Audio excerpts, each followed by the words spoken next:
এদিকে বাড়ি ফিরতে গিয়ে সদরঘাটে লঞ্চের ধাক্কায় প্রাণ গেছে দুই যাত্রীর। বিকেল ৫টার দিকে এই ঘটনা ঘটে। এতে আহত হন এক নারীও। নিখোঁজ রয়েছে আরও অন্তত ৩ জন। আহত ওই নারীকে উদ্ধার করে ঢাকার মিডফোর্ড হাসপাতালে পাঠানো হয়েছে। এছাড়াও নিখোঁজদের উদ্ধারে কাজ করছে ফায়ার সার্ভিসের ডুবুরি দল। প্রত্যক্ষদর্শী ও আহতরা জানান, যাত্রীবাহী একটি লঞ্চ টার্মিনাল ছেড়ে যাওয়ার সময় আরেকটি লঞ্চকে ধাক্কা দেয়। এই সময় দুই লঞ্চের চাপায় প্রাণহানির এই ঘটনা ঘটে। তবে এখনো পর্যন্ত তাদের পরিচয় নিশ্চিত হওয়া যায়নি।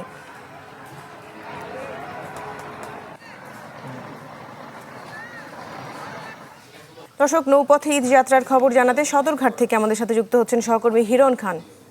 হিরণ, বিকেল ৫টার ঘটনা, এই দুর্ঘটনায় তো আরো ৩ জন অন্তত নিখোঁজ রয়েছে। তাদের কোনো খোঁজ পাওয়া গেছে কিনা? কি অবস্থা সর্বশেষ ওখানে?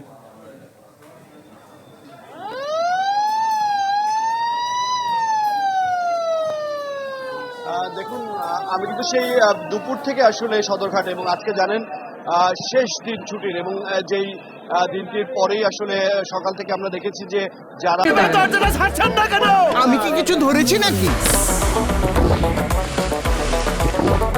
আপুটা আপনাকে চেক আউট করছে, জাস্ট কুল থাকুন। বাড়িতে ফেরার অপেক্ষা করছিলেন, তারা কিন্তু অফিসে গেছেন। অফিস থেকে তারপরে সোজাসুজি অনেকে দেখেছি আমি সদরঘাটে এসেছেন। আমি যখন দুপুরের দিকে এই সদরঘাটে আসি তখন কিন্তু আমি পুরো রাস্তাটি জুড়ে মানুষের যাতায়াত দেখতে পেয়েছি, এবং যারা ব্যাগ নিয়ে, কেউ মাথায় ব্যাগ নিয়ে তারা যাতায়াত করছেন, তাদের কিন্তু এই সদরঘাটে আসতে প্রথম যেই সমস্যাটা ছিল সেটি হচ্ছে যানবাহনের সমস্যা। এই পর্যন্ত সদরঘাট পর্যন্ত আসার যানবাহনের সমস্যা ছিল, সেটি কিন্তু আমাদের কাছে বলেছেন। এখন দেখতে পাচ্ছেন সদরঘাটের চিত্র, এবং সদরঘাটের বলা যেতে পারে প্রতিটি জায়গায় এমন অসংখ্য যাত্রীদের ভিড়, এবং একটার পর একটা লঞ্চ আসছে এবং লঞ্চে হুড়োহুড়ি করে মানুষ উঠছেন। এবং ইতিমধ্যে আপনি শুনেছেন যে ইতিমধ্যে রাশেদ যে 2 জন মারা গেছেন এমন তথ্য কিন্তু আমাদের কাছে এসেছে, এবং ফুটেজও এসেছে, আমরা ইতিপূর্বে দর্শকদেরকে দেখিয়েছি। এবং